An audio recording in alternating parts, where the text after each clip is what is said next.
Like to call to order the mayor and town council work session for July 7th, 2026 at the Worcester County Government Center, boardroom, room 1102.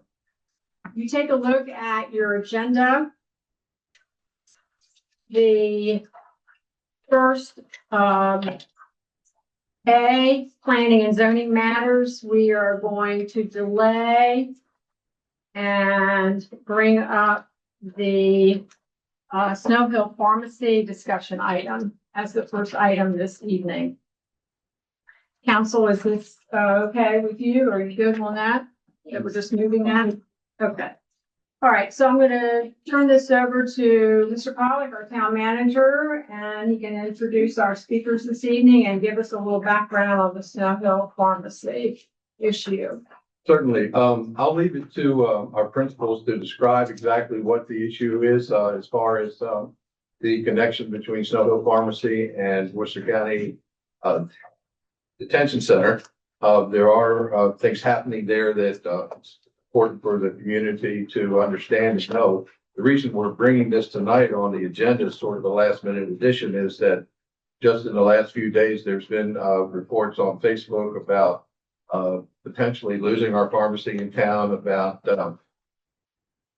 concerns about the longevity of Snow Hill Pharmacy and the ability of people in Snow Hill to access their drug supplies readily and right here after 29 years of service, I think 27 years in service. And so what we wanted to do, rather than have this become a community issue without the benefit of being informed as to just what is on the table and what's been going on, we thought we would invite the principal to come and just kind of present what they know of the situation tonight. So we do have Weston Young, who is here tonight representing Worcester County Commissioners. And we also have Mr. Jeff Shear and his son Zach representing Snow Hill Pharmacy. And so what we'd like to accomplish tonight is just to get any kind of rumors or misunderstandings out of the way, just find out exactly what the facts are, ma'am, that sort of thing, and understand just what the implications are if things go particular ways. And hopefully, as a community, we can all develop some sort of accommodation that satisfies all the needs of taxpayers as well as the residents of Snow Hill and surrounding areas, so that we don't lose something that's very, very valuable to us in the way of medical services. So with that, I don't know if you want to have Mr. Young go first or Mr. Shear. Mr. Shear? Yeah, okay. I'll just, You're okay. Weston, if you. Weston, you want to come on up? Good evening, Weston Young. I'm the Chief Administrative Officer for the county. Mayor, Council, thank you for having me. Just wanted to just be brief background and sort of how we got here and where we're going. So the county owns the jail. As part of that, we are tasked with providing healthcare services to the incarcerated individuals. We contract that out. So we have a firm that provides the healthcare services. I want to say it was December, and I have with me Warden Mulligan as well, if there's any specifics about the jail that either I don't touch on sufficiently or he can cover. So we switched providers at the end of last year. We had a company called WellPath, and we switched to one called CFG Health. When this new provider came in, they had the pharmacy costs baked into their operating cost. That's when we realized Jeff reached out to me, explained that he was told we were switching pharmacies, and that was a big deal for him, rightly so. So we attempted to fix it. I got briefed the commissioners, got consensus. Let's try to make it work with Snow Hill Pharmacy. So just want to say there were good faith efforts by the county to try to make this work. What we learned in that time is that historically the pharmacy services were a handshake deal between Snow Hill Pharmacy and the county jail. The jail is a 24/7 facility, and compared to other institutions like jails and prisons throughout the state, this is an outlier. This is not a normal arrangement. So what we found is, okay, when Snow Hill Pharmacy is closed, be it at nights, Sundays, holidays, if we have a health incident, and sometimes we get an inmate, incarcerated individual gets dropped off. If they have a health issue during, say, the holiday, we have to send them to a hospital to get treated because we do not have the meds available to be delivered to us during that time. To do that, we have to have 2 correctional officers accompany said incarcerated individual to the hospital. And there's issues with that because, you know, those staff are meant to be at the jail. They then leave. And if we have more than one, okay, we're losing significant workforce. And we're paying hospital prices too at that point. So there's liability and cost. That's not ideal. So, and I want to defer to Jeff and Zach on this because we weren't fully involved in a large part of the details that I'm going to try to summarize, but I may be a little here and there. CFG Health wanted a contract. They did not want the handshake agreement. And typically with the county, we don't operate on handshake agreements. We bid things out or we have contracts. CFG Health wanted an arrangement of, written arrangement with Snow Hill Pharmacy. If I understand correctly, Snow Hill Pharmacy took a stab at the first draft and sent that to CFG Health. CFG Health countered. And I want to say the negotiations stopped after that. Now, may be wrong, but we weren't involved. We weren't asked to be involved. We weren't asked to intervene or mediate or anything like that. So because there was no written agreement, CFG Health stopped paying Snow Hill Pharmacy, which is a big deal because they provided medicines. They should get reimbursed for the medicines they provided, but they couldn't come to terms on how to reimburse for the drugs provided. So several months passed and payments got backed up. And I want to say it was May 20th, Snow Hill Pharmacy, months in arrears, said we will only deliver medicines on a cash on delivery. Well, the jail can't operate on cash on delivery. And CFG then switched that day to one of the national companies, pharmacy companies they use at the other facilities they manage. These are companies that have, I hate to call them drug runners, but they're the ones that if they need to get a medicine, they will drive in emergency situations to get that there. So CFG switched to that company then. And I'll say since that time, or even before that time, I've been working on making sure they get paid for the months that they've provided up until May 20th. So another angle we looked at was historically the pharmacy was paid directly by the county and the medical provider was a separate contract. So we looked at, could we revert back to that old model? The issue is we would have to amend I'll say a favorable contract with CFG Health to pull that out. And the issue we encountered when we pursued that line of thought is that we spend over $25,000, which is our bidding threshold. It's our financial rules, our procurement policy. We have a $25,000 threshold that anything above that needs to be competitively bid. I want to say we historically spent maybe $120,000 a year or so, $120,000 a year or so on pharmacy needs. So we would need to bid that out. And we should have bid it out in the past because we usually have contracts and it exceeded the $25,000 cost in a year. So that said, if we bid it out, we would then want 24/7 services. We would want nights, Sundays, holidays. And that's something that I don't think they can contend with right now. We also consider price. And it's really difficult for a local business, I don't care who you are, to compete with a national chain. So it's pick any small store trying to compete with Amazon or Walmart if they're in the bidding process. So none of those work out in Snow Hill Pharmacy's favor. So the short of it is unfortunately, the way we're moving forward is maintaining this contract with CFG Health where they are utilizing a national pharmacy chain that provides for institutions. So that's the summary in terms of how the contract and the back and forth between the pharmacy and CFG Health went. I would defer to Jeff to touch on that, but I'll be glad to answer any questions you may have. Council? No? Fletcher?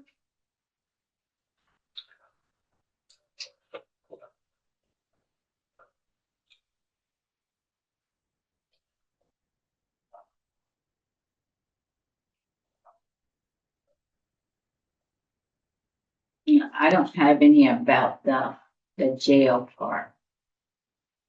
But we need to really think about how. As I know a national chain is hard, but are you using like the drugs that you get? They're like the blister companies, that's what you mainly use for distributing drugs to your inmates? I Is would- that how, I mean, I Yeah. guess I would have. We to do ask. use the blister. We come up to the mic. Yeah. Hey, Tim Mulligan, warden of the jail. We do use the blister packs. And that is national, that is hard. They've used, but no, we use blister packs for 27 years that we serviced the jail. Like they've used blister packs.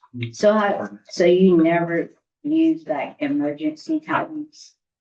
In the 27 years, we have not received a call, nothing. Okay. Is that it?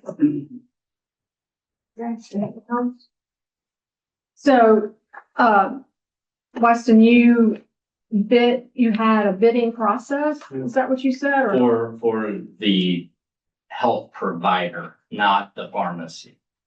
okay, And with the new provider, as part of their cost, which was, let me just say, they offer more services. They include dental work. We were having to take folks to dentists. Again, it takes 2 correctional officers to accompany them. They handle all of that in-house now. But as part of their cost, not only did they come in cheaper than the folks we were using previously, they include pharmacy services where we were paying that about $120,000 a year out of pocket. was that advertised? The The public know health that service, was happening? the medical providing, yes, but we didn't know about the pharmacy arrangement in their contract until Jeff called me. Jeff showed up at the jail and found that we were moving another direction. That was news to all of us, to be frank, because that contract was just different. Could the county have intervened then? We intervened as soon as we found out. And we told them we wanted them to use our local pharmacy going forward. And that was the direction we gave. CFG Health seemed open to that, Okay, but then it came to, they wanted in a written agreement, a contract with Snow Hill Pharmacy to say, this is what we pay for drugs. And if I understand correctly, what they wanted to pay per drug was far less than what Snow Hill Pharmacy historically had received for the same medicines. Mhm. And that puts, Snow Hill Pharmacy in a tight spot because they're not making the margin they were making before. And that's difficult to manage. But ultimately, when they couldn't come to terms, they moved forward with the national company that then checks the box. So Mhm. At this point, is there any way that we can change that? I don't think so. I mean, we tried. We tried through the contract, but then as we learned more, like as we dove into it, we're like, okay, we still have that issue with if we don't have nights, if we don't have Sundays, if we don't, I don't want to just say weekends because they're open Saturdays. Sundays, holidays, we still have that issue where we have to send correctional officers out. With the current arrangement, they do not have to make nearly as many medical transports as they did in the past. And that means we have correctional officers staying in the facility. This is not the safest environment. We frequently have officers that get injured. Again, they're babysitting criminals for the most part. Some had a bad day in Ocean City and got sent there. Others are significant trouble. We also host, so we used to have a contract with ICE. We don't have that anymore, but we have a contract with the U.S. Marshals. And, they come in with their own problems. So we need the officers at site to reduce liability. What? I have a couple other questions. Did this happen when WellPath had them as your contract with them? Did we worry about 24/7 then? We have worried about staffing for years because we've struggled to fill. It's not the most glamorous role. It's shift work. It's dangerous work. Okay. We've made changes since I've been here. We've done salary packages and increased certain leadership roles, and we've tried to make more changes such that we can do more with less, and that our officers are protected while they're in the facility and reduce, like we have tried to reduce liability, reduce overtime, reduce injuries, fill the vacant positions, even if they're filled, if they're on medical leave, or, there's also just regular vacations and other things, that, we have 100 people, how many positions? 94. 90, so we have 94 folks, again, 24/7 facility. So we have 3 shifts every day, and that's every day of the year. We cannot shut down.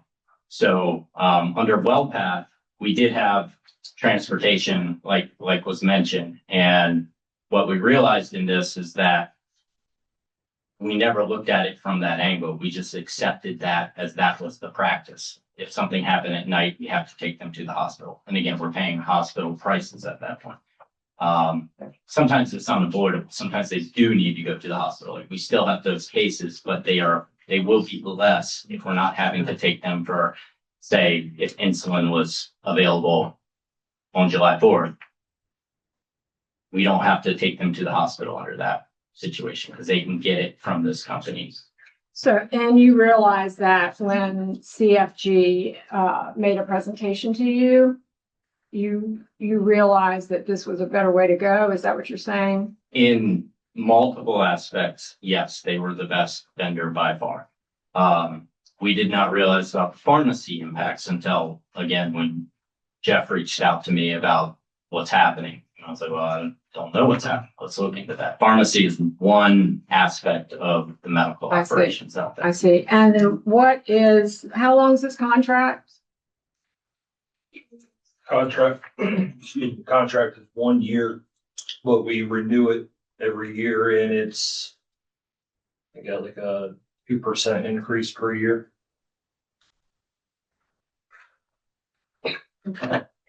When did you start the contract? December 1st. And did you ask at any time Jeff about doing 24/7? If that was available from Snow Hill Pharmacy? I don't think we discussed that, but yeah. Okay. So basically, the pharmacy never knew about this contract until they had the incident with the company. The transition, yeah. We called to make arrangements for an inspection. And at that time, the young lady who worked for WellPath told us that she wasn't going to be here past December 1st, and that neither would we. I'm like, what? And they say, oh, you're going to be the backup pharmacist. I'm like, what? And then I went down and met with the warden and Celeste at the time, and that's how we found out about it. There's never any mention. 27 years. Nobody said anything. Nothing. It hurts. I mean, I have a question. Sure. So for medicines like insulin and stuff like that, wouldn't you keep a stock of that on hand at all times? I mean, it shouldn't mean that you can go to the hospital for insulin, right? Well, it's not specific to just insulin. I mean, we have a wide range of people that come in requiring, it's hard to say. I used to review the pharmacy bills. Yeah. We had one person that would come in with a $2 medication. Somebody else would come in with a $6,000 medication. And it's really hard to pinpoint exactly, what type of medication's available. Insulin, Yeah. generally, we do have that. Requires, a call to a pharmacist to make sure, or a doctor to make sure that, we can give patient A. Yeah. Patient B's insulin. Yeah. And make sure we have enough for patient A afterwards. How, just on average, if you just ballpark it for me, how often do you have to actually transport somebody to a hospital in the year to seek medical attention for something that's purely a pharmaceutical issue? I wouldn't be able to give you those specifics. It has happened. I don't know how often that does happen. Does it feel like you, because you're the current board, right? Yes, sir. Do you feel that in a month that happens once a month or twice a month? It's hard to say. We send people to the hospital probably once a week. Okay. But it's for various Like things. I mean, it's a whole number of different things. So I get if somebody's staff, they're gonna have to go to the hospital. The pharmacy's not gonna impact that. Right. As far as pharmacy specific, I don't have those numbers. Do you have some patients that have some, or inmates that have some kind of, very rare diseases that you need special kind of medicine for? We do. Okay. Yeah. And how many of them would you say out of that 94 have those particular kinds of conditions? Well, we have more than 94. We have 94 employees. Okay, you As far as our incarcerated individuals on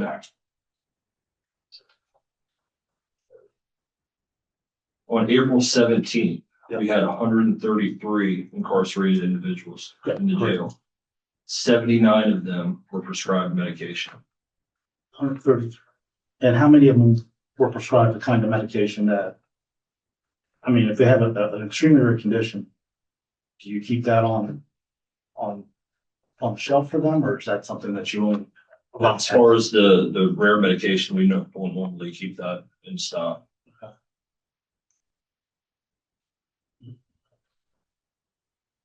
I mean, usually you know how long it's got to stay in there, right? They're not gonna be whole. We don't know that. They can post That's contract, obviously, but with the federal marshal one, of that 133, how many of them are guests via the federal marshals? at the time, probably 18 to 20. Okay. So the rest of you got a pretty good idea. They're gonna be in their house for a while. Well, it always depends, they can post bond. Okay. We do know when their court dates are. Generally, we'll find out about a week or so before their court date. Mhm. And, they could be sentenced, they could be released. It's hard to say.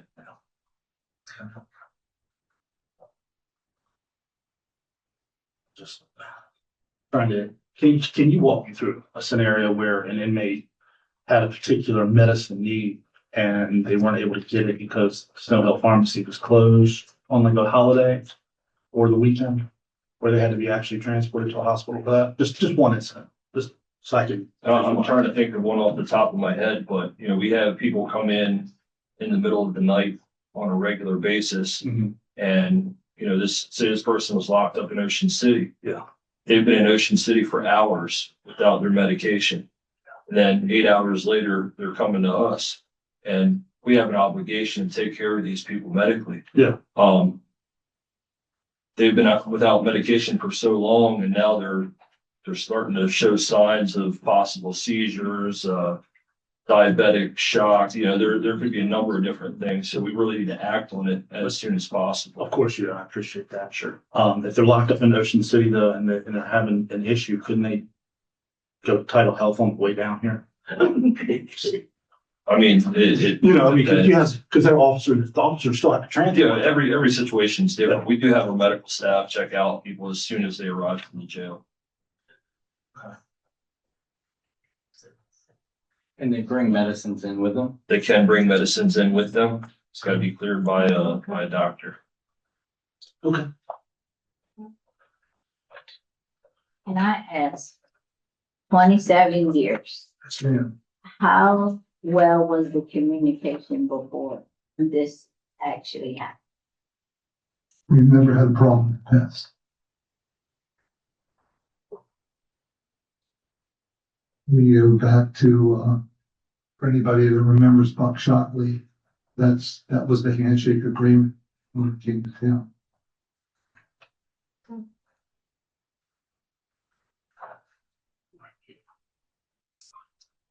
Okay, so thank you very much. I Yes, ma'am. appreciate Thank you. all of your Sure. information. Jeff, Shear, would you like to present, some information for us now?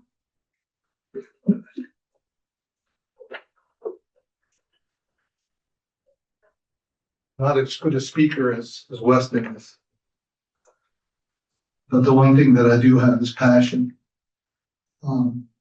I guess I'll start with going all the way back to 1999, when Edgehill decided to sell to Rite Aid, and Rite Aid came out and said that they were gonna close the store. And Al Cohn, who at that time was the town manager, came up to Salisbury, met with me, and wanted us to open a pharmacy. And I told him, why? Why do you have a pharmacy? He says, we do support it. It's just that it's not enough for the people of Rite Aid. Will you please open the store? So I had two partners at the time, and we decided to open the store with the idea of just servicing the town of Snow Hill. That's all we ever wanted to do. It was never about trying to hit a home run. It was trying to take care of the people. I guess what we were after was the goodwill for the people up in Fruitland or in Salisbury, where it's good, our stores up in Wycomico County on, was to get the goodwill out of it. And for all those years, we've serviced and we've never had a problem whatsoever. And the town has depended on us. I have personally, have supported the town in any way possible. Anytime there's a call for a donation, whether it's the high school, churches, any school whatsoever, whether it's the Oyster Festival, the Seafood Festival, we have always contributed because we feel that we're a part of this town. That's what it's always been about. But it's changing. And I think that when we find out from somebody else, and you all know that you make decisions, but if all of a sudden, if somebody finds out in a roundabout way, it hurts. And I can't help but to continue to say that it hurts. This is not about the money. In 2025, Snow Hill Pharmacy lost $12,900. I showed the financials to, I think, to you all at one of our meetings, to Weston also. Ted took a look at it. Why in the heck would anybody in their right mind who's living $13,000 on a business when they keep it open? Can you tell me? Anybody tell me why you do that? Community. For you all. For you all. That's the reason behind it. So it's more than just Wycomico County, Worcester County. This is about Snow Hill and the residents of Snow Hill and the surrounding areas. I guess my question is, how far are people going to have to travel if we're not here? Now, we're going to give it a go, because what we had to do was to adjust some of the hours. And we contacted the Board of Pharmacy and found out that we needed 30 days, give them 30 days notice, and we posted them on the door. And that's when the news came out. Up until this time, not many people in Snow Hill knew what was going on. We kept it among ourselves to hopefully try to work things out. We deal with all types of people, elderly, people who have special needs. We deliver to them all the things that are needed in a small town in order to handle the healthcare needs of the community. It's kind of interesting. I looked at it for the first 6 months of this year, we filled 28,000 prescriptions, 28,040 prescriptions. 22,000 of those come from Worcester County. Majority of them come from Snow Hill, Girdle Tree, Newark, are areas that we service those people there. And we still even deliver to some of those areas also. So it's been really kind of interesting in a sense that we look at what will happen, what will the need be, what happen. So when the news finally came out, all of a sudden we started seeing things on Facebook, I've been told. And there was a letter that was written by the public information officer, Kim Moses. She made some statements in here. Because the county spells well over 25,000 each year, over $71,000 in 2611. Those numbers are incorrect. In the year of 2023, we billed Worcester County $104,000. Came out to $8,700 a month. In 2024, we billed $137,000, which came out to $11,500 a month. In 25, which is where we found out about all this happening, if you count December, which is the month that CFG took over, the full year was $176,000. The year before was $137,000. But do you realize that the bill for just for December alone was $40,000? We did not change the way that we price our prescriptions. What was being utilized, whether it was expensive things like Ozempic or expensive things like Rinvoq, which was like $12,000, where previously that patient was on a drug that they were paying $9.97. I don't know what they're after, but that $14,000 average turned into a $12,000 average. This year, in 2026, alone, through May the 20th, $172,000 in less than 6 months, less than 5 months. So I don't know what the game plan is. So I think to myself, okay, I understand that you needed to change medical providers. Was there a problem with the pharmacy? Nobody told us that there was a problem with a 24/7 scenario. I think the reason why it's plastered all along this letter is because she knows that presently we don't do 24/7. But what would happen if you said you have a 1-hour window to fill all prescriptions? Boy, that would work in my favor, wouldn't it?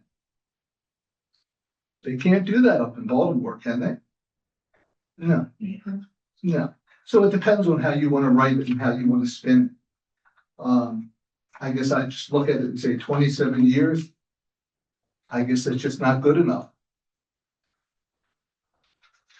For CorrectRx, I don't know the people, and I'm sure they do a very fine job. They do other places down here as well.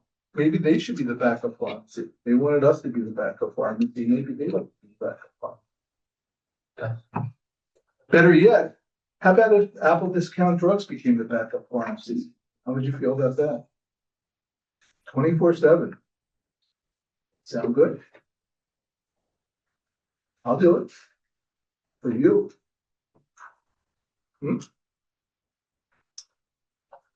So I just close in saying that it's more than just a county issue. This is a town issue.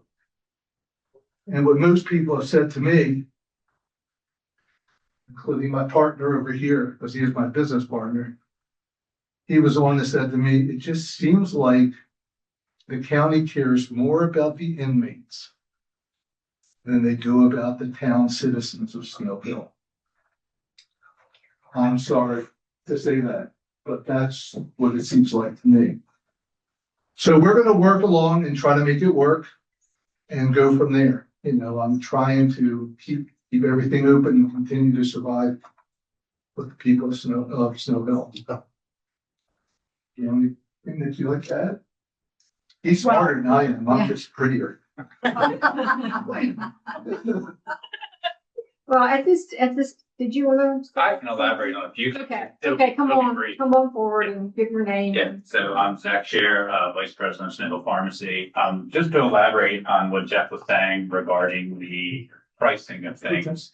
Our price for the jail is at a discounted rate, what we would normally charge the public. So it's not as if we've raised prices for the jail or we've made any alterations over the years. It's been the same methodology over the years. We had a few conference calls with CFG regarding some of their questions regarding pricing. And I pointed out to them that the reason that their spend had increased so much from month to month based on historical data was that they had made a lot of therapeutic changes. And I'm a pharmacist, I'm not a medical provider or medical doctor, so I can't speak on therapeutic decisions. But as Jeff said, when you go from giving someone prednisone, which is $10 a month, and then you put them on a $15,000 injectable specialty medication, that's your spend right there.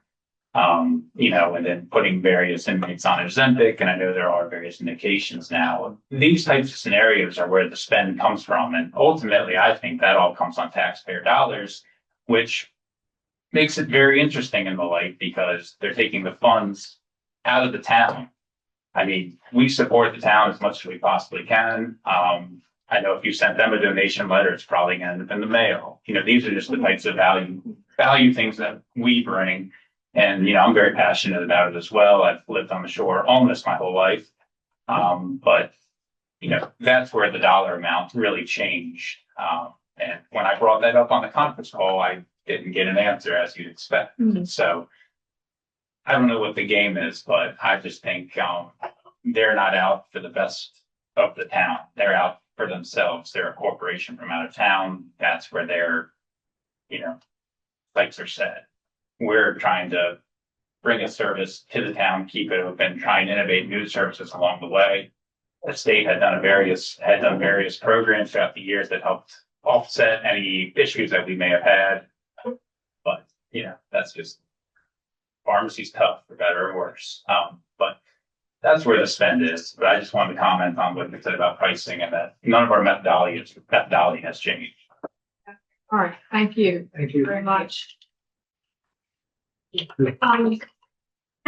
this time, because we have a closed session at the end of this meeting, I'd like to entertain comments from the public. So if you could bring me that sheet, got your 3 minutes going here.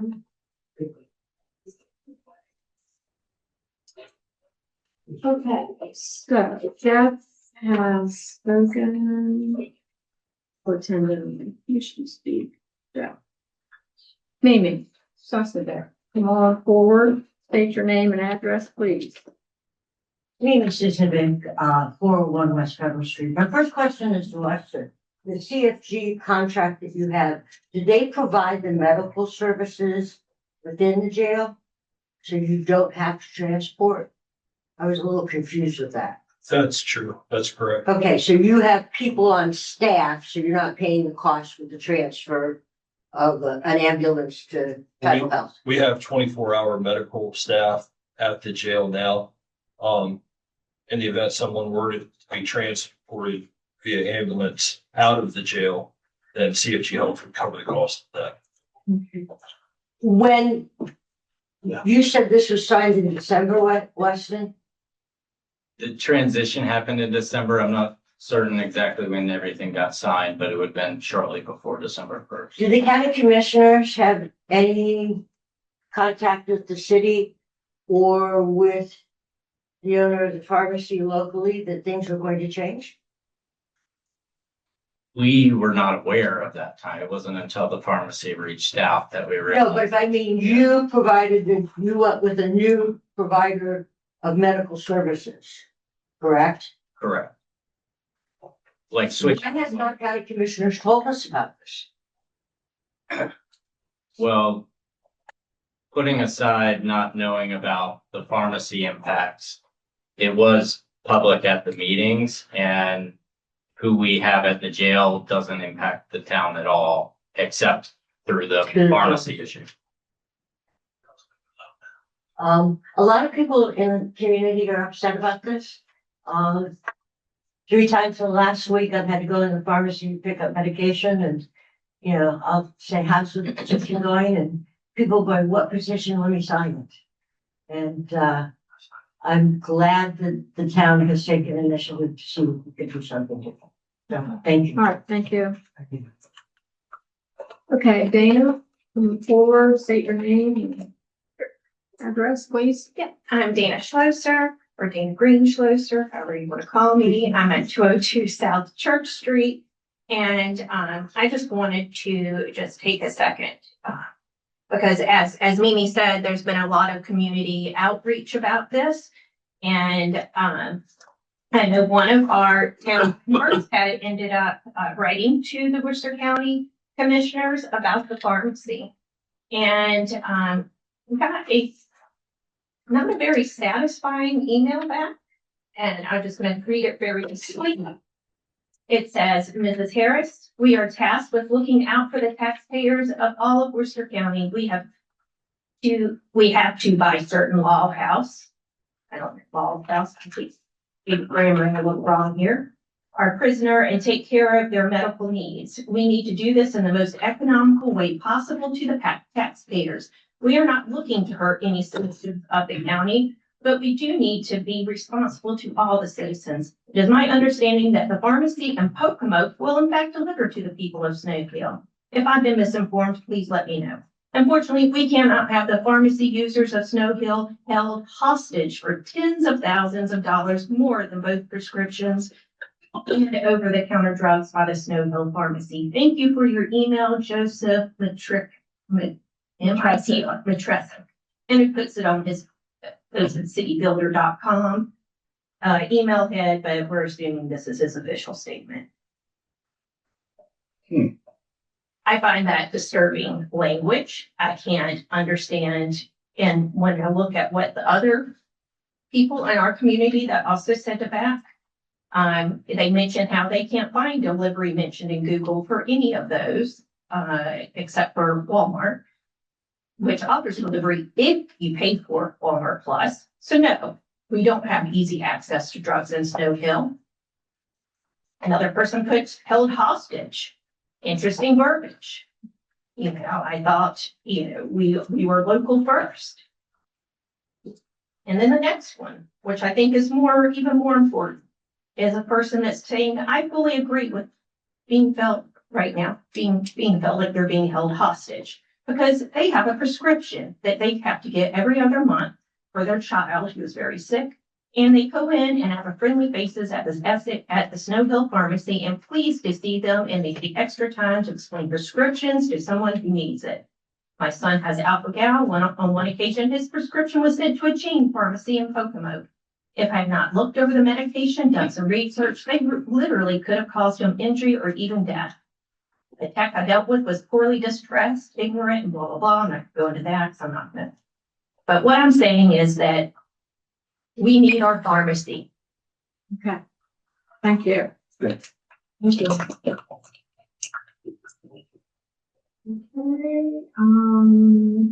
don't have the Amy Sullivan, Gabe. This is Gabe. Gabe Sullivan. Okay. Gabe, can you give your name and I'm Gabe Merritt, and I'm a YouTuber. So, need to put a pharmacy for education in the house.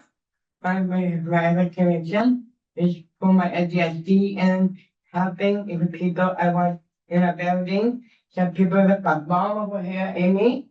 It's just, I'm a really great child since I was born. And then after that, I raised, since my father, my mom, everything. I want you to talk, but everything is okay. And then mistake come and stay alive. Thank you so much, Kato, and please support the pharmacy. thank you. Right. I do have if I'm able to, I know I did. Come up and give your name and address, please. My name is Amy Sullivan. I'm at 300 West Middle Street, Arizona. I have a question. It sounds like a couple things that I wanted to ask more about. The commissioners maybe have misinformation. The county commissioners, it sounds like maybe they didn't have correct information. I don't know if they did a legal review of the contract or if that's appropriate in this setting to have caught something like this. But it sounds as though the current situation is not saving the taxpayers any money, at least so far, right? And so that's a misunderstanding that was expressed in that letter. And then if there is an opportunity after a year to review the contract, and we know that the prices are going up 2% each year, on that contract. After a year, what is the process for us to, or to prepare for that as a county or as a town to say, okay, this review's coming up, we'd like to participate in that and do a full assessment of if when we were working with the Snow Hill Pharmacy at the jail, that was actually better, more cost effective, and if the jail can, or if the pharmacy can provide the services that the jail's asking. So those are my two main comments. All right, thank you. Thank Thank you. you so much. May I? Yeah, so we'll go.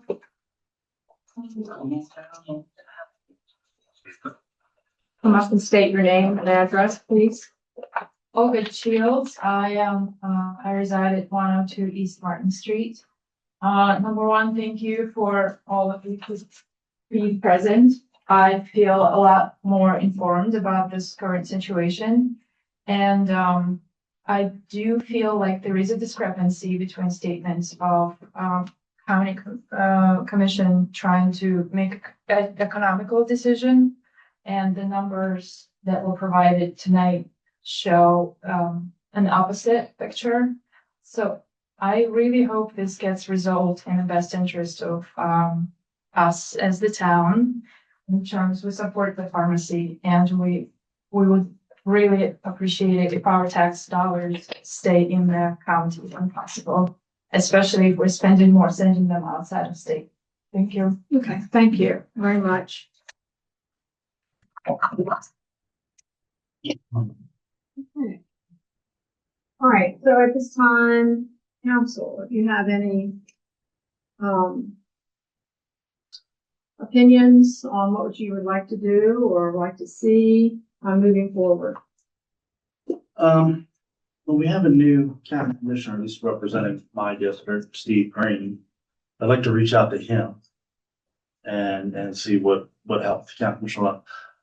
I mean, a company like CFG, if they're not paying their vendors because, oh, it's a handshake agreement, it's just kind of a way of weaseling out of spending money on drugs you've already received, it's not a company you want to do business with. Really not. Speak up, please.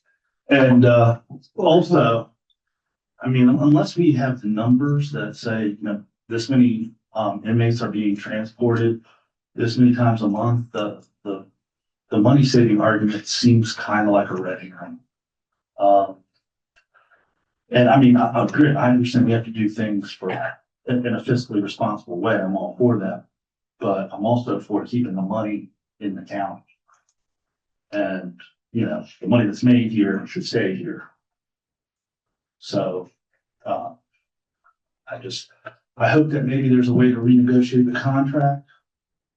Maybe we could look at that, especially since I'm sure not paying vendors because of a lack of contract or something. There seems to be like an unconscionable contract moving forward with the current form that it's in. And also I was wondering, how many inmates do we have on Ozempic?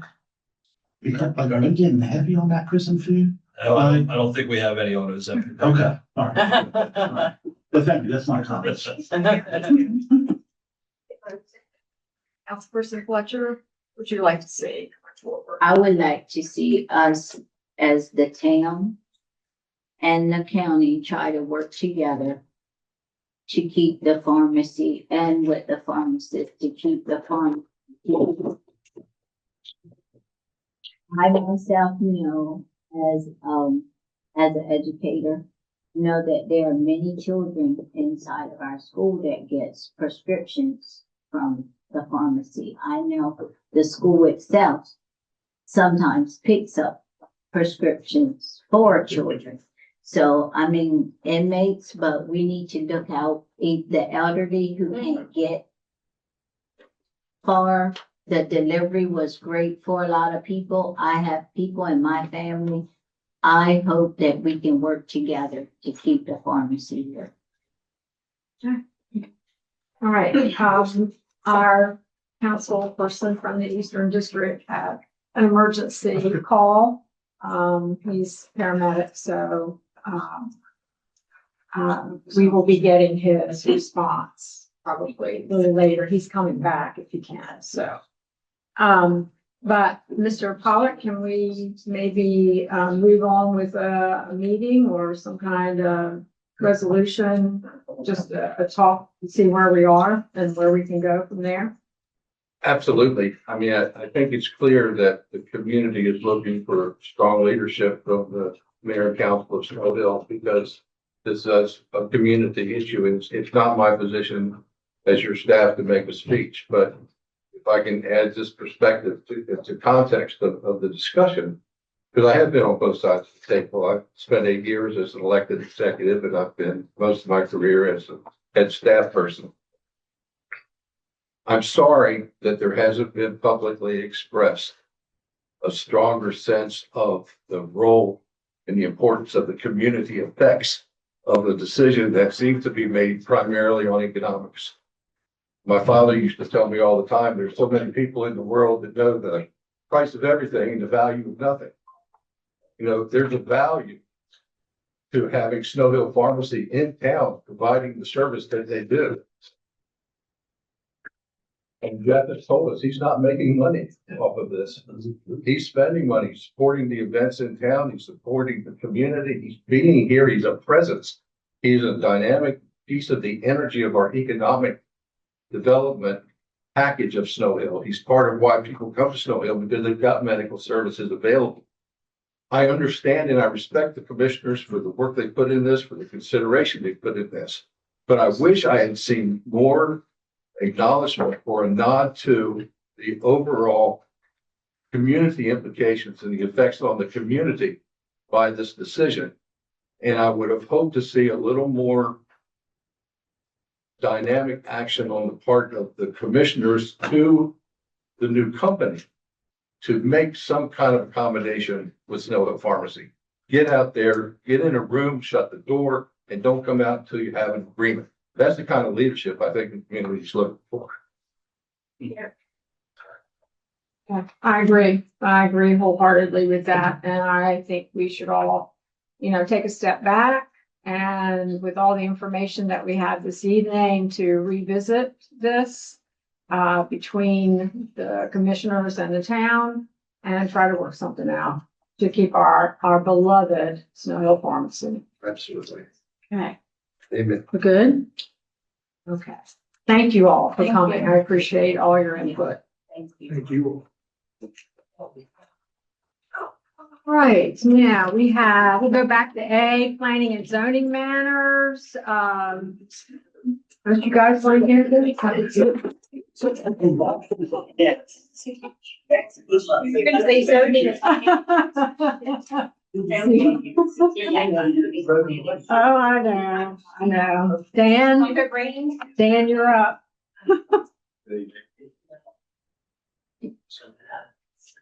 Okay, so we have 2 rezoning requests, but Rick, we have to come, you have to come before to ask the council to approve to go to the planning commission. Basically looking for a referral. Just a referral. Yes, okay. In many places, a new project coming in town would automatically start with the planning commission because they're the ones who are charged with making sure things comply with the zoning ordinance, the subdivision regulations, the comprehensive plan and so forth. Snow Hill has this feature of our code where they actually come here first, present to you what they have in mind, and then have you agree, send it on to the planning commission to do their thing. So Dan is here tonight to speak on behalf of the 2 applications on the table and looking for direction from you so that he can then take it to the planning commission and have them start the process of review and public input, that sort of thing. Okay, all right. Yeah, Trustee yes, Peter. yes, as I mentioned in the memo to Mr. Paulette, it's basically 2 cases that potentially will come back to the council after planning commission recommendation. First case is filed by Berge Properties for what we call the Bell Street Apartment Project, permit number 260004. This is a request filed by Sean Johnson, applicant, on behalf of Berge Properties LLC, James Berge or Berge, Berge owner, to rezone a 3.556 acre property located at 216 Bell Street, tax map 200, parcel 0666, tax account 02-022745. He's got a 2-pronged request. Number 1 is to request a zoning map amendment to change the zoning from R2 medium density residential to R3 high density residential And two, a zoning text amendment to change section 200-77 for the multifamily dwelling section of the code from a maximum density from 8 to 14 dwelling units per acre. I do have a map if you want to just get familiar with that location itself. Yeah, they're both located at the corner of Bell and Burnell Street.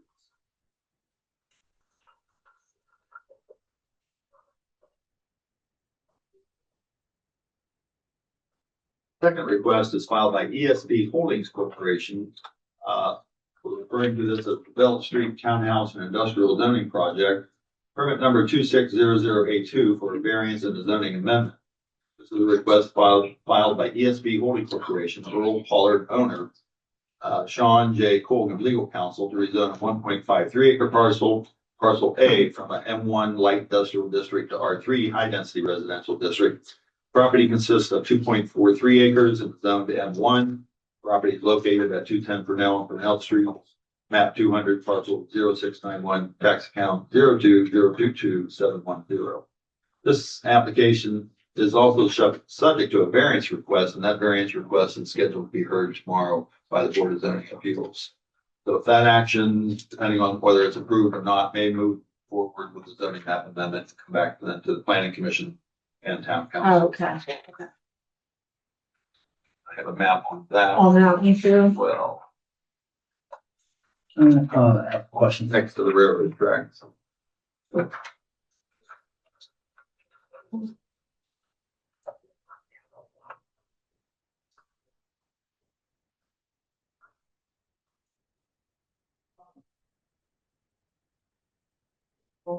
Councilperson Lumpkins has a question. So when you say, they want to move, the ESP Holdings to an R3, that's apartments, and triplexes and I townhouses? think they're looking at just townhouses for, ESP Holdings. Okay. Townhouses.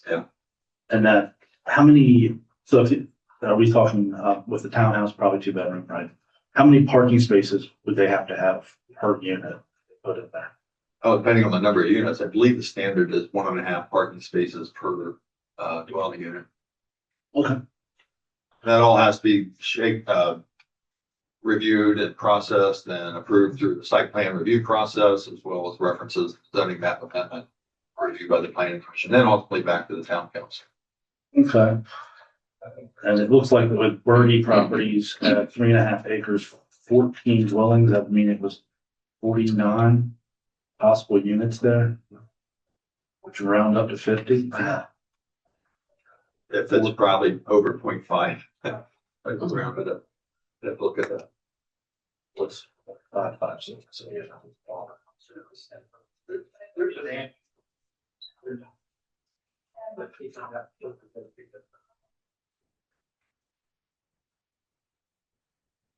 Any other questions? A lot of constructions like that. Going from 8 to 14 dwelling units per acre is the zoning text amendment request. So both requests, the planning zoning map amendment and the zoning text amendment, would go to the planning commission for a recommendation, then back to council for final action. Final. We still have final. We still have. Oh, no, I'm looking for some information. Okay. Other thing, so we did that Purnell Street, water runoff project, right? The ESP Holdings, they have their parking lot in front of those buildings or behind them? Well, their concept plan showed them in front of the buildings. Concerns with the final design and how they can evolve, but I mean, for instance, if somebody's like changing the oil in their car and just feels like dumping it in the runoffs, it's there. concerns, yeah. Go on, yeah. It also might make that corner look a little more dynamic to pull the house of the buildings up to the curb or the parking back. It's all design detail that has to be handled through the review, site plan review process. Sorry. So the second one, how many is it? I can't give you an exact number because we haven't seen a final site plan, but if I recall, I think it was approximately 17 townhouse type units along the frontage of both Purnell and Belt Streets.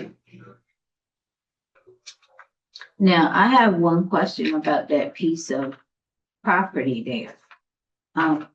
When they, it was some cement that was there. Yeah, so that was okay for them to crush that and put it in that ground like that? Well, that's part of the, I think, obstacle they're up against in terms of removing some of those concrete pads. They claim a lot of that was buried on site. That's part of the reason why they want to retain some of the property as industrial zoning, because the obstacle of trying to develop mostly that interior area. But yeah, that is an obstacle that they're facing.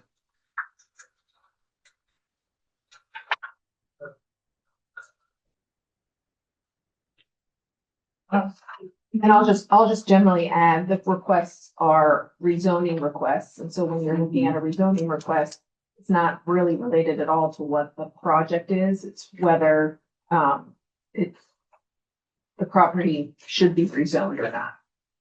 When it's rezoned, it can be used for anything that's allowed in that zone, not a specific project. That's what you have to keep in mind. Oh, okay. Moving from R2 to R3. And the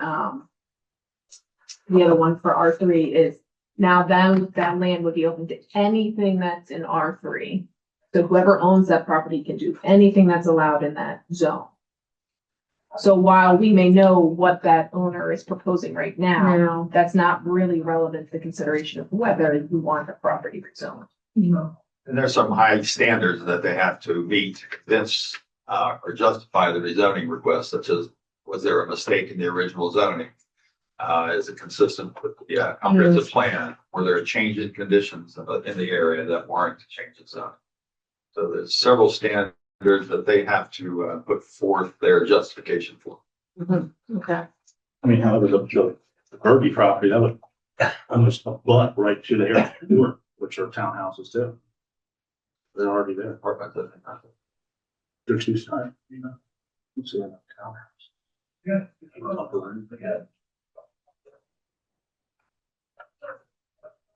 Okay, Okay. what do you think? You okay?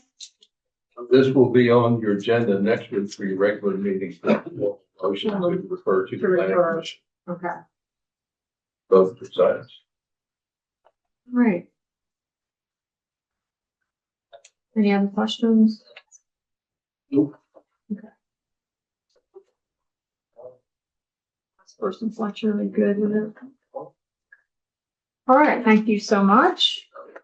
And now we have a report from Fees and Fines Committee regarding planning and zoning fees.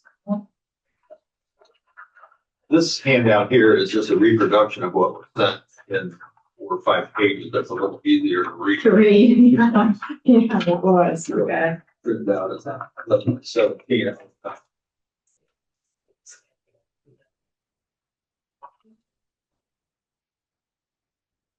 We brought this, I believe, to the work session previously, and there was some feedback and input from council members, and some adjustments and changes. For example, there were reductions in re-roof permit. There were changes potentially to smaller items such as a fence and accessory structures. Show a smaller reduction from what we're charging now. I think there were questions about the annexation fee, what we would charge. That still is listed at $5,000 on page 2 of the upper block ahead of the planning and zoning subdivision. $5,000 plus $25 per acre.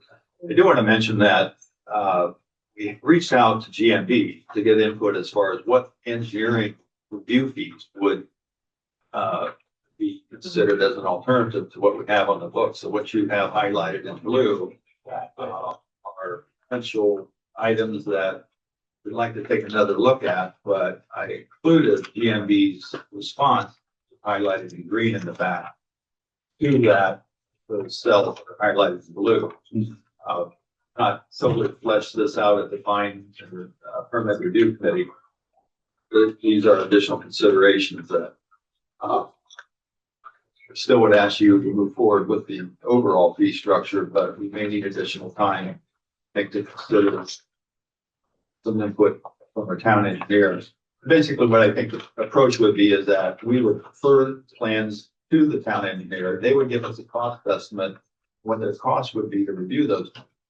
We would require that to be bonded. And if it's over, we refund it for more money to cover the cost of the town engineer's review time. A little different than the approach that's currently in the book, where we're charging a set fee in most cases. That can also be problematic if you don't charge enough.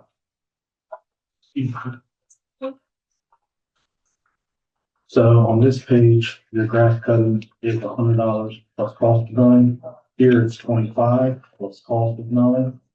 On the one you just handed us. Which one are you going with? There's a packet here. We got as the council. There's different numbers. Same issue. I didn't catch that. What's that number on? Grass cutting. Number one offense. First offense, $25 plus cost of mowing. That's right. You have 100 on this. I think I forgot to cross that out. Council was, the preference was $25 plus cost of mowing. And the 200 is too high.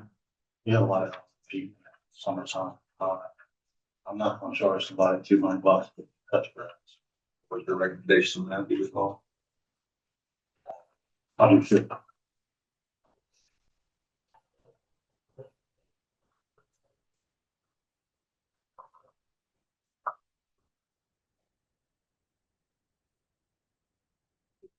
That number. Thank you.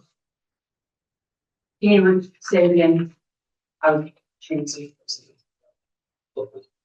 Good. Plus the cost of mow, 50 plus the cost of mow. Good. That's fair.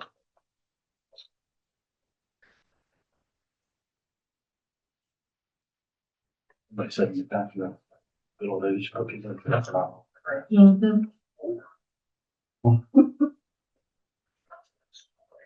Councilperson Fletcher, you have any questions?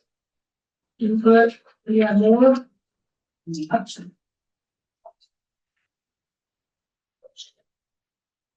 So let's take like the Burton property, right? A minimum charge for building would be what, 125 for them? Per building? And then they got Building permit? a commercial building permit would be 150. So that they, how, it's, say they want to just build their apartment, right? How are we billing them for each permit? Is it a permit per unit? Is it a permit per structure? I'm assuming it's a Permit per application. But a separate building permit would require the standard $125 permit fee for just one unit. for just one unit. So 49 units.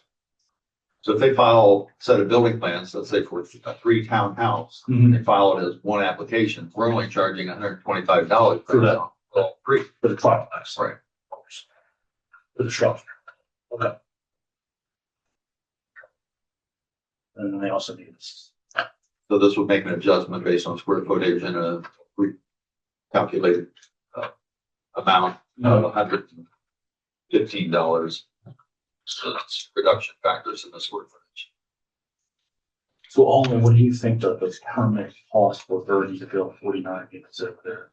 Let's say it's 5 triplexes.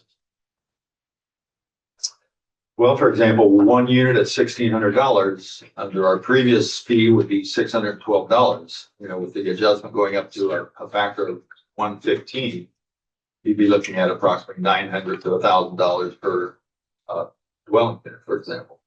If you multiply that by 3 or 4 or 5, then you have roughly $5,000. I guess. Okay. Doesn't include the plan review fee or inspection fees, though. Okay. Also.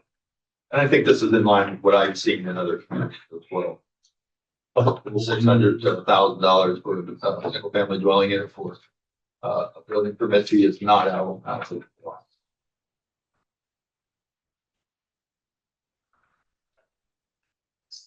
Under the housing code violation.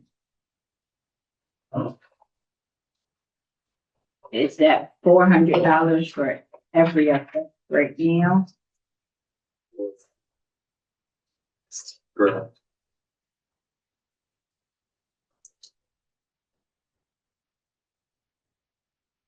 So it's first is $400, then each offense is that amount. And the first offense would go to 100, second 500, third to 1,000.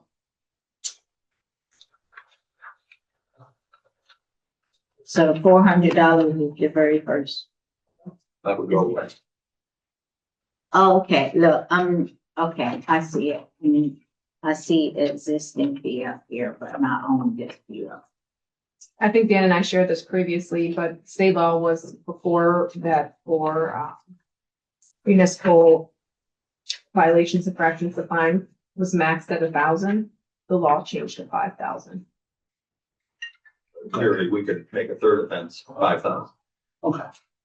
That, you know, for some issues, as far as fines, I'm more inclined not to set a specific fine because the offense. I was get ready to say that sometimes why even charge somebody that if it is that high, why would you start that high for a minor, maybe just a minor?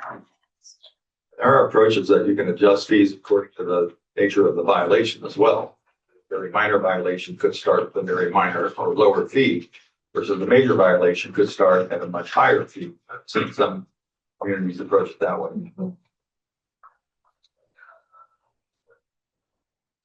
That's pretty much. But how would you determine that?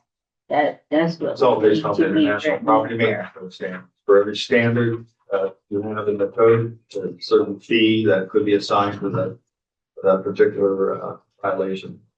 That's one approach, but this would be a standardized fee structure for violations.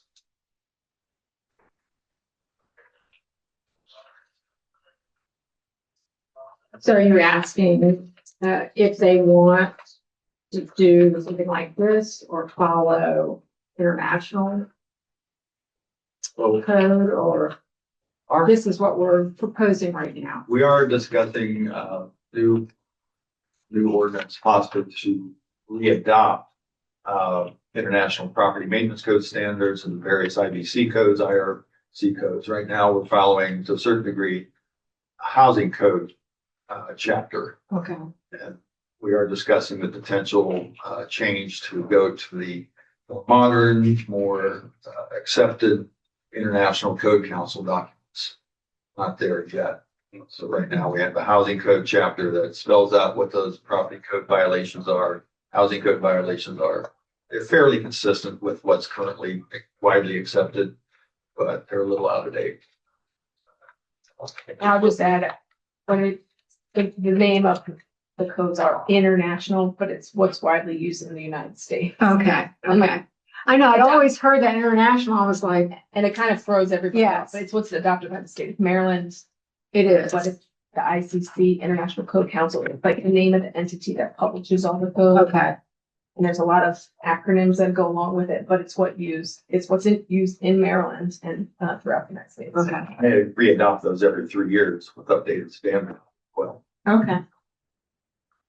So we are working on drafts to update all the building codes to be consistent with the state law. Okay.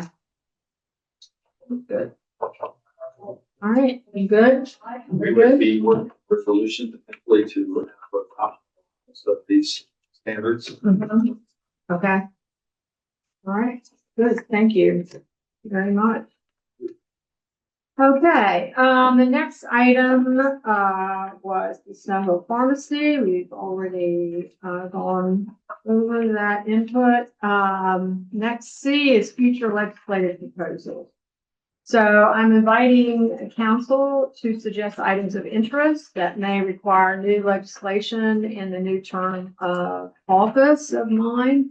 Open-ended brainstorming exercise. I encourage members to bring their thoughts and ideas to the table. So, Councilperson Lumpkin, do you want to start with some of your thoughts and ideas for the coming year or two? One of my current concerns is an issue of public safety. It's the lack of a sidewalk from high school out to the bus stop at the corner of where the 50 plus senior centers and on West Market Street. around that corner there, past Chicken Man, down to the, Holborn Lane. You see people out there in wheelchairs in the middle of the road, people walk, it's not a safe environment. And I really don't want kids, because people on 12 come flying in from that Virginia side. And it just seems, it's a disaster waiting to happen. And I did write up what I felt was a pretty good legal argument of how, we had always heard in Smell Hill that you own the sidewalk out front of your house, and it's like, okay, but you don't own the ground underneath of it. So like, for instance, if you have bricks, you own those bricks, maintain them. I guess back in the day when they decided between concrete, brick, that was the deal they struck, was that you want to keep your bricks, keep them, but you take care of it. Same thing with cement. The problem is, and I do believe because they are, that section 12 and Market are state roads, that easement exists, that we could put in sidewalks there. I understand that some people's houses, especially on West Market, right there on that bend, come real close to the road. You'd almost be putting a sidewalk on somebody's front doorstep. Sorry, but in the interest of public safety, I think that might outweigh the property right. That was one. That's your main. That's one. The other thing is, it came to my attention that we don't offer like business permits. Is that right, Dan? We don't require business permits now. Business licenses, as they're sometimes referred to, Most towns in Maryland issue business licenses, don't they? on an annual basis or biannual basis. Would you say that we're one of the few towns that does not? That's correct. Why do you think that we don't issue business licenses? I don't have an answer to that. I think in the past, people maybe thought that you wanted to have a business, you do a good job so that your business didn't fail, and in there, we didn't need to license you because, the same thing with a theme park that has too many fatalities, nobody's getting on the roller coaster.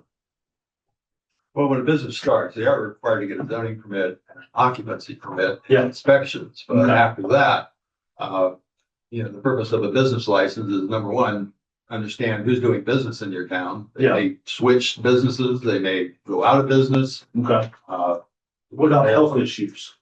Like stuff for restaurants and things like that, they don't, did the health department visit them? Well, we ask for proof of licenses from other departments, depending on, what's being applied for, such as a hair salon, they need a beautician's license. But all businesses in Snow Hill need to be registered with the clerk of courts of the county. And perhaps that's part of the historical answer of why that hasn't been a priority, because we're the county seat. So, Okay. so they need to be in good standing with the state of Maryland. So they have to be a registered business Yeah. in the state and in the county. So that could be a little onerous to put it on, since we are the county seat. But part of the problem is we don't know if they're following through with those requirements also, whether they're registered with the state, whether they picked up their trader's license, so forth. How do we check that out? An annual business license will be one stopgap type measure to verify they're still in compliance with both state law, county regulations, and local laws. But wouldn't a call to the clerk of court's office is do that though? My That would be the understanding is fastest, I think, a most efficient route Yeah. to connect with the clerk of courts and just get an updated record from everyone. but the court does not follow up and verify they've reapplied if they're required to or not, to my understanding. It's long registered once. It's all on a volunteer basis, as far as that registration. And some businesses decide not to be in good standing with the state anymore. And that's somewhat problematic because they're required to pay personal property taxes as well to the town. If they're not in good standing, we don't then get reports from the state that they properly filed the necessary statements to collect that personal property tax.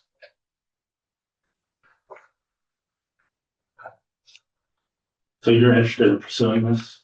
I think it's something that the town should consider, yes. Ms. Davis? Do you see any kind of negative ramifications from pursuing this or investigating it further?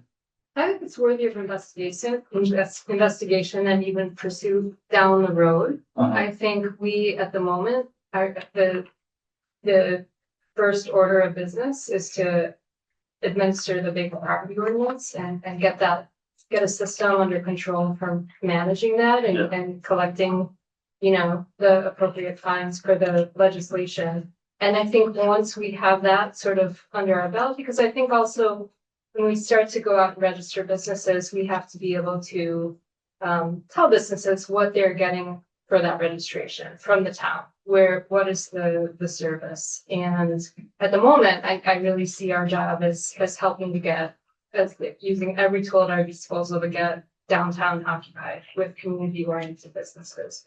And we are a limited resource team, and we have to decide where to focus efforts. And I strongly support focusing efforts on the vacant property ordinance and getting that under control and getting the funding back into the town from those owners that are in violation of the ordinance as a first step.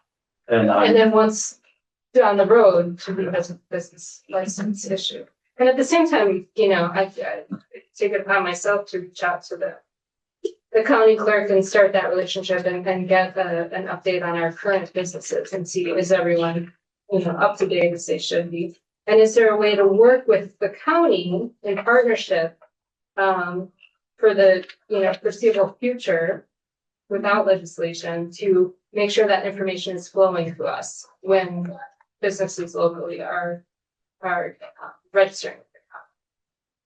I'm a huge supporter of the vacant properties. So one of the first things I did before I even joined the council was see how many businesses in downtown were owned by people in Snellville. I came up with some very interesting answers. Seeing that there were outside parties holding large sections of downtown hostage and not doing anything with it. Mm-hmm.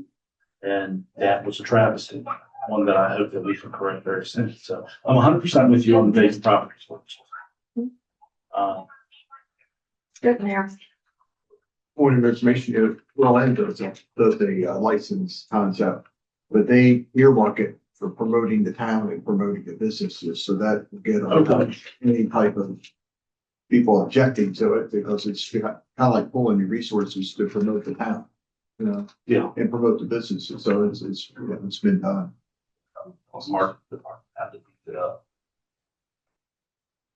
Good? For right now, yeah. Okay, all right, thank you. All right, Councilperson Fletcher. I would like to see us checking up on the safety of our town buildings, our parks. And, I think when I first came on as council, that was one thing that we had started to check up, but I think it's kind of slid behind. I often look at the town annex, the PNC Bank, that the foundation of the drive-through column that's there is steady. I mentioned it to Randy, but Randy gets so busy. I already talked to him about that because I was worried. Yeah. And he said it's steady. It's just at the side. It's just the outside. Yes, but I'm afraid that's gonna. That whole thing. He said not the inside. But you can ask him again, but that's what he told me then. In our parks, I was as I was uptown to the canoe jaws, and then this past weekend, at the 4th of July, if anybody with a wheelchair tries to get up in Sturgis Park, that's not smooth like all the other places the sidewalk hasn't been changed for it just to be an easy roll up. The other places, so that could be something, a liability our town will wind up with that I think we need to check into. Well, we do have a safety net. I know they're supposed to do it pretty soon. So everybody needs some push up to that. And I know, but I'm sitting here thinking, we've had several leaks in the town in the last probably 3 weeks. And then, I was seeing all the, about the gas last night that the gas line so close to where Randy and them had to fix a leak too last night, that maybe we need to do a study or something on that. I would like to see what happened more about the bird park visit that you all have. We haven't got, been a. yes, we're waiting on that. We haven't got. It's been a while. So I'm not sure. We might need to check back in with him. And our dishes need to be checked out, cleaned out. So the water flows better to the town when it rains, because we've been getting, our rain has been pouring down instead of coming down slowly, but we don't want flooded streets if we can have our water flowing through our ditches and all. And one thing I have always thought of and always felt that way since I've been on the council, how can we get better communication with and collaborate as us as a town and council with the downtown, the Main Street, and all of us knowing what Main Street and downtown talked about before it like comes to us, even if we, I know once in our town meetings in the report, it was the dates of like when the meeting was, even if it might be one of us to represent, go to a meeting if we have a chance that we could come back and communicate with each other about it. I would like to have a more input of it. And I know I can't be at a meeting every time you're there, but you have one. I'm with you on the pipes. Is it my understanding that I heard right that Chesapeake Utility likes to put their gas line right underneath our water line? Yeah, they, Come on up, Randy. You have some and information. all towns, even the cities and all that, they take in, when they go to bore these gas lines, whatever, all they do is ask the town or the city, they do a Miss Utility ticket. The town goes in and marks where the water, sewers, storm drains and all that are, whatever stuff is. They want that, and the gas companies will come in and bore their lines. And they know where your lines are. They should take and be a certain depth or whatever from where your lines are, or a certain amount of distance apart. Like we were doing Purnell Street, we had to get Chesapeake Utilities come in and move the gas line over, because where we were putting our sewer line at, it would be too close. Okay, so they had to reroute the line, so they did that. But when they come bore these lines, the people that's boring them, it's not them boring them, they have outside contractors boring them for them. And as long as they don't hit any of your utilities, they think they're good to go, which in most cases they are. But in this case here last night, where they were bored right underneath the water line, and when a water leak starts, it don't show up today. It might leak for God knows 3 or 4 weeks or whatever, depending on the severity of it, unless it's a big main. And then it cut about a dime hole size into the propane line, which is about that far underneath the water service. And when it did that, then that's when they had to contact and fix that. But that's how they normally operate. They don't, once you locate your lines and let them know where they are, they just come in and bore. Now, if I'm there when they're boring, I tell them most time our lines are pretty close to this depth. I give my tab, just why don't you just go below that. When it comes to electrical, they're supposed to be 3 foot. Okay, so like I told him over there on South Drive a month and a half or so ago, when they had that line blow out, I said, if you take and bore this in 5 foot, you're good to go. You can hit none of them water or sewer, because we're only 3 and 4 foot deep. You're plenty good, and you're a good foot and a half away from any of it. And that's what they did, replacing the whole service right now. But as far as what happened last night, that line was right underneath of it. I've seen it on Purnell Street, I've seen it on Holland Street, I've seen it on several streets. And until you go over the water leak, you don't know it. That's why I got called back in last night by Emergency Utility Emergency for the gas company. Because now that they put a hole in that line, it's gotten water in their gas lines. Now that's got to be burned off. Okay. Now they're placing tanks in people's yards because they have no gas going through town. That's what the fall call was I had a while ago. The one lady is totally upset with all of us, mayor, the council, town manager. They should have been told what was going on, what had happened, blah, blah. And I explained to her, I got a call this afternoon from Ohio around 2 o'clock when I left and telling us he's gonna send me their plan of what they're gonna do, when they're gonna do it. And they're putting tanks and they're wanting to know why Sharp is putting tanks in their yards. We got Chesapeake Utility. That's because Chesapeake Utility bought Sharp out. And they're helping him out. That's all they're doing. This is a, so if she expects a apology and let know what's going on from everybody tonight in person and blah, blah, blah, but we're not getting in all that. Because it's aggravating. It's aggravating. She's not happy with you either. I know. Join the club. So you know who I'm talking about then. Is there any gas getting our water? No, not enough. No. And I'm gonna end up having to take that line out eventually, because it's just an old abandoned line. But I wasn't gonna do that last night on the state road. They've just done that. I'm gonna take it out. But I got a schedule on And it's right there at Church itself, right? it. No, it's Arizona Market.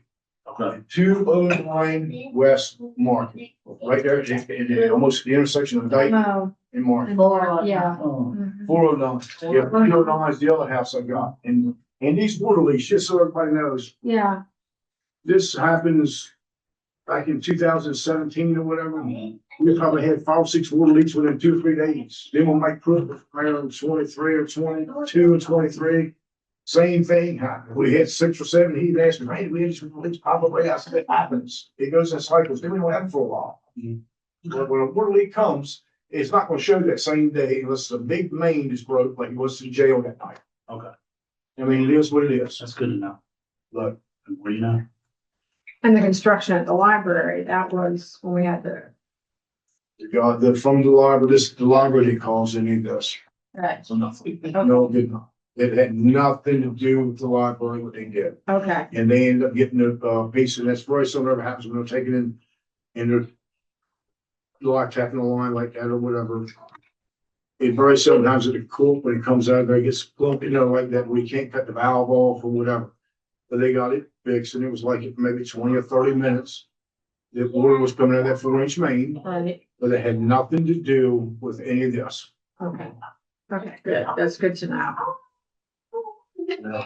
Okay, Yeah, always hot. all right, anything else for Randy? If y'all wanna know, just ask, I'm gonna tell you. I'm in a good mood to tell you back. Okay. Just if y'all wanna know. But I'm gonna fix 3 more water leaks tomorrow if I can, at least 2. I saw one on Church.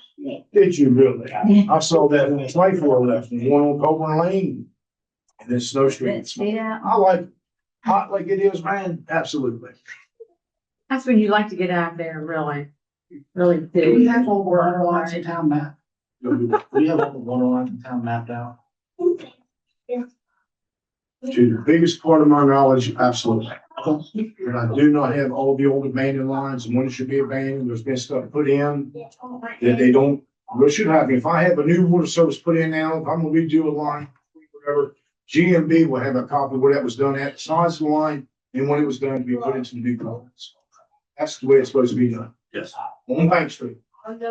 Just for an example, our drawings at the sewer plant, and what I've got is it's a 4-inch water main. Yeah.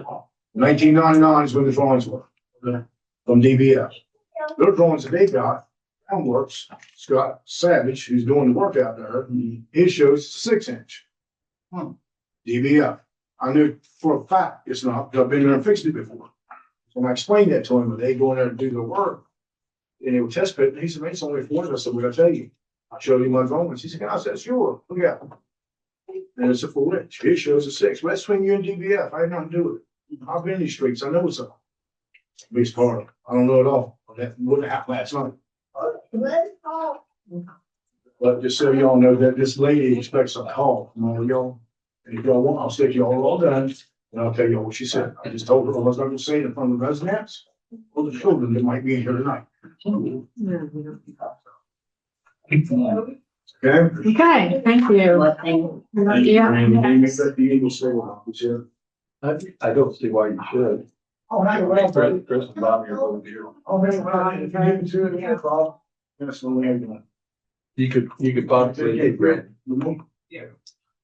Maybe not have to be almost stuff. Okay, we have D, closed session. Now we need to vote. I need a motion to convene in closed session to consult with counsel, to obtain legal advice and to consult with staff, consultants, or other individuals about pending or potential litigation. So do I have a motion? I make a motion. Convening closed session. Do I have a second? A second. All in favor, say aye. Aye. All right, now we are in closed session. Thank you all very much. Thank you.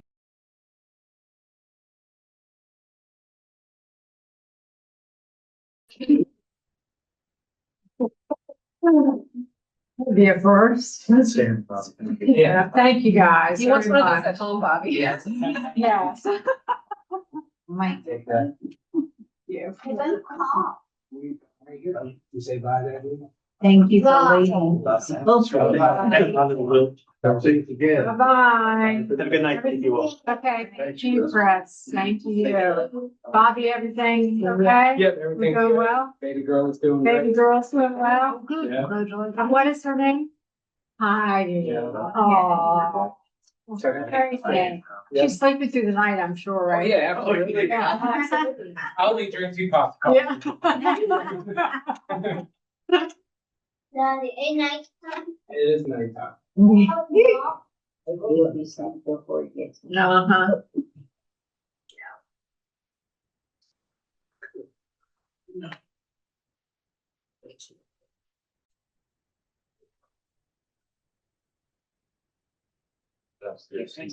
Wait. So nice. She's got the same pens as, yeah, That's as the chief. the chief. Yeah, we didn't get none for budget though. He said he sold it. You better give him that. You better, you Yeah, better remind him. He says he was gonna give us some. Okay, we're live. We're live.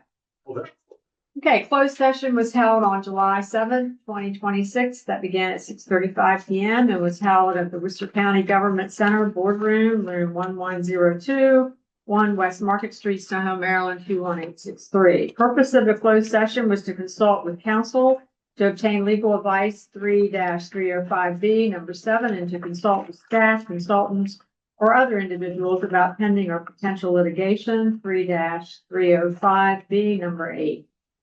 Members who voted to meet in closed session included Councilperson Fletcher and Councilperson Lumpkins.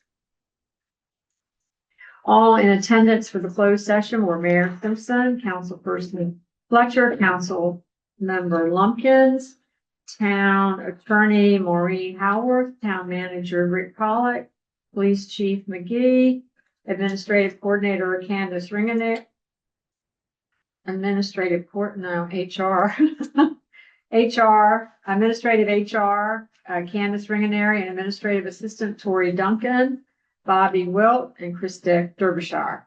The topics actually discussed were the proposed agreement between the town and the Department of the Environment. Councilperson Lumpkins made a motion to adjourn, and Councilmember Fletcher seconded the motion, and this closed session ended at 7:05 PM. All were in favor of adjournment.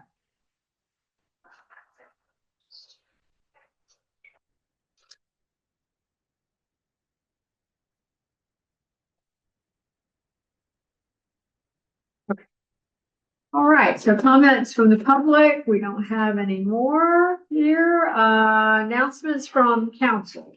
Councilperson Lumpkin, announcements? I would just like to thank everybody that volunteered for the 4th of July and was out there in that heat. Thank you very much for helping that event come off. I know that was a big one. All right, thank you. Being it. Councilperson Fletcher. I agree with, Councilperson Lumpkin said. It was a pretty good turnout for. As hot as it Yeah, was? Very hot. Oh my It God. was a very good turnout. Yeah. Yes. The temperature. Yes, and I would like to thank all the staff, Who showed up. Yeah, all the staff and Volunteers. citizens and the volunteers, and it was hot as heck, but the finale was the best ever. The fireworks and police chief. I love the way you guys were out there, directing traffic, because we walked quite a while, and, it got everybody out very quickly and efficiently. And I'm hoping we didn't have any other, incidents, none whatsoever. Fine. Fine, good, good job. Thank you so much. All right, do I have a motion to adjourn? I make a motion to adjourn the meeting. Do I have a second? a second. All in favor, say aye. Aye. Aye. Adjourn. Thank you all very much.